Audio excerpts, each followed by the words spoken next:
Good morning, all. I am Dr. Jyotirmay, consultant obstetrician and gynecologist from Jyoti Multi Speciality Hospital, Sangareddy. My today's topic is హైపరెమిసిస్ గ్రావిడేరం. హైపరెమిసిస్ గ్రావిడేరం అంటే ఏంటో ఇవాళ తెలుసుకుందాం. హైపరెమిసిస్ గ్రావిడేరం అంటే excessive vomitings in pregnancy. Vomitings అనేవి చాలా ఎక్కువగా అవుతుంటాయి వాళ్ళు అసలు, అంటే లైక్ నార్మల్ గా పర్సన్స్ లాగా ఉండి వాళ్ళ డే టు డే యాక్టివిటీస్ అనేవి చేసుకోలేకపోవడము, చాలా నీరసంగా అయిపోయి హాస్పిటలైజ్ అయిపోయే కండిషన్ కూడా వస్తూ ఉంటుంది. నార్మల్ గా ప్రెగ్నెన్సీలో వామిటింగ్స్ అనేవి కామన్ గా ఉంటాయి.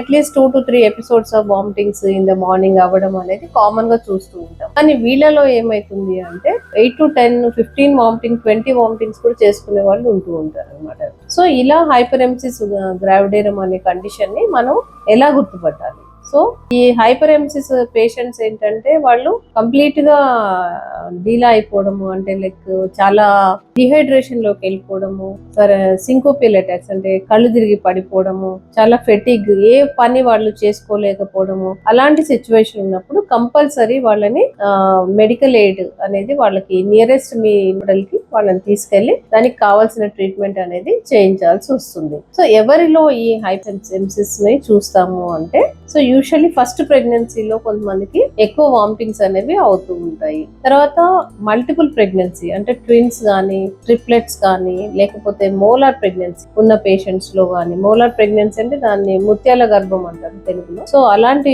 కండిషన్స్ లో కానీ ఎక్కువ వామిటింగ్స్ అవ్వడము, లేకపోతే ప్రీవియస్ ప్రెగ్నెన్సీలో చాలా వామిటింగ్స్ ఉన్న వాళ్ళకి కూడా మళ్ళీ ఈ ప్రెగ్నెన్సీలో వామిటింగ్స్ ఎక్కువ అయ్యే అవకాశం ఉంటూ ఉంటుంది.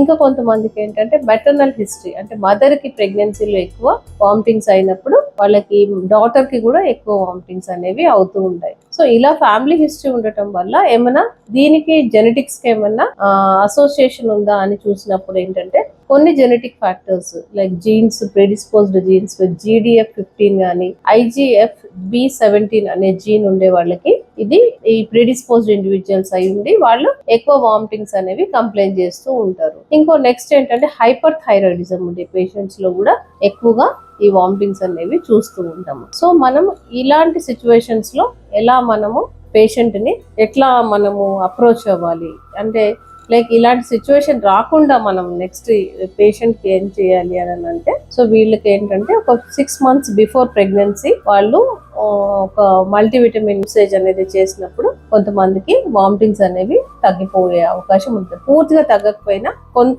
బెటర్ అయ్యే ఛాన్సెస్ ఉంటాయి.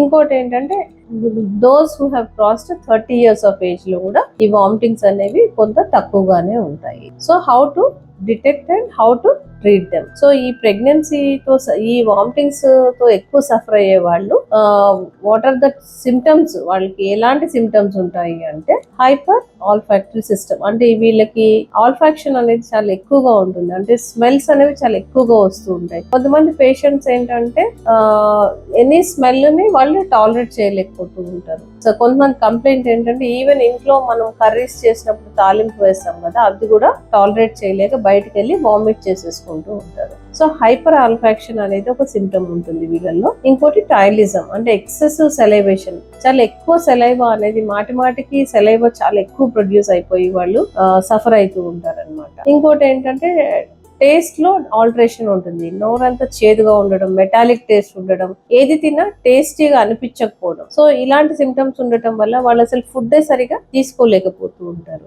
కొంతమంది చాలా ఫెటిగ్, ఈజీగా ఫెటిగ్ అయిపోవడము, చాలా అసలు వాళ్ళ డైలీ యాక్టివిటీస్ కూడా చేసుకోలేకపోవడము, కళ్ళు తిరిగి పడిపోవడము, నీరసము, తర్వాత యాంగ్జైటీ, డిప్రెషన్, ఇలాంటి వాటితోనే చాలా ఎక్కువ సఫర్ అయిపోతూ ఉంటారు అనమాట. సో వీళ్ళు ఎవరైతే హాస్పిటలైజ్ అయినప్పుడు వాళ్ళకి డిహైడ్రేషన్ తో ప్రెసెంట్ అవుతారు. సో వాళ్ళకి ఎలక్ట్రోలైట్ ఇంబ్యాలెన్సెస్ వచ్చే ఛాన్సెస్ ఉంటాయి. ఈ ఎలక్ట్రోలైట్ ఇంబ్యాలెన్సెస్ రావటం వల్ల వాళ్ళకి ఏంటంటే పొటాషియం లెవెల్స్ తగ్గిపోయి కార్డియాక్ ఎరిథ్మియాస్ వచ్చే ఛాన్సెస్ ఉంటాయి. సో కంపల్సరీ ఈ పేషెంట్స్ ని హాస్పిటలైజ్ చేయాలి. వాళ్ళకి ఎలక్ట్రోలైట్ ఇంబ్యాలెన్సెస్ ఏమైనా ఉన్నాయా అని చెప్పి డిటెక్ట్ చేయడానికి సీరం ఎలక్ట్రోలైట్స్ అనేది టెస్ట్ చేయాలి. తర్వాత వాల్యూమ్ అనేది, బ్లడ్ వాల్యూమ్ తక్కువ ఉండటం వల్ల బ్లడ్ ప్రెషర్స్ అనేవి లోగా ఉంటాయి.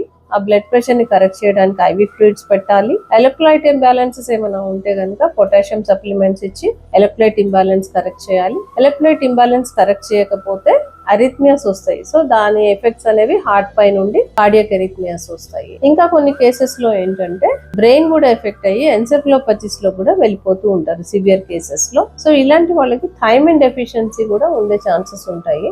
సో థైమిన్ సప్లిమెంట్స్ కూడా ఇవ్వటం వల్ల వాళ్ళకి కొంత రిలీఫ్ అయ్యే ఛాన్సెస్ ఉంటాయి అన్నమాట. సో కొంతమంది పేషెంట్స్ ఈ ఎక్సెసివ్ వామిటింగ్స్ ఉన్న వాళ్ళు blood streaks in the vomitings అంటే కొన్ని రక్తం చారల్లో కూడా వామిట్ చేసుకున్నప్పుడు మాకు వామిటింగ్ లో బ్లడ్ వచ్చిందని కూడా చెప్తూ ఉంటారు. దీన్ని మెలోరివేస్ సిండ్రోమ్ అంటారు. సో ఇక్కడ సూపర్ఫిషియల్ గా ఈ ఈసోఫేగస్ ఏదైతే మన ఫుడ్ పైప్ ఉంటుందో ఆ ఫుడ్ పైప్ లో సూపర్ఫిషియల్ లేయర్స్ ఆ పై పొరల్లో ఉండే చిన్న చిన్న మ్యూకస్ మెంబ్రేన్ లేయర్స్ అనేవి రప్చర్ అవటం వల్ల ఆ చిన్న బ్లడ్ వెజల్స్ ఓపెన్ అవటం వల్ల వామిటింగ్ లో బ్లడ్ అనేది వస్తూ ఉంటుంది. సో ఈ కండిషన్ ని డయాగ్నోస్ చేయడానికి ఎండోస్కోపీ చేయడం వల్ల మనకి మన మ్యూకోజల్ టేర్స్ ఉన్నాయా తెలుస్తుంది. దానికి కావాల్సిన ట్రీట్మెంట్ అనేది చేయొచ్చు. So blood test, complete blood picture, serum electrolytes, తర్వాత ఆల్టర్డ్ లివర్ ఎంజైమ్స్ కూడా ఉంటాయి వీళ్ళకి. సో LFT టెస్ట్ అనేది చేయించుకోవాలి.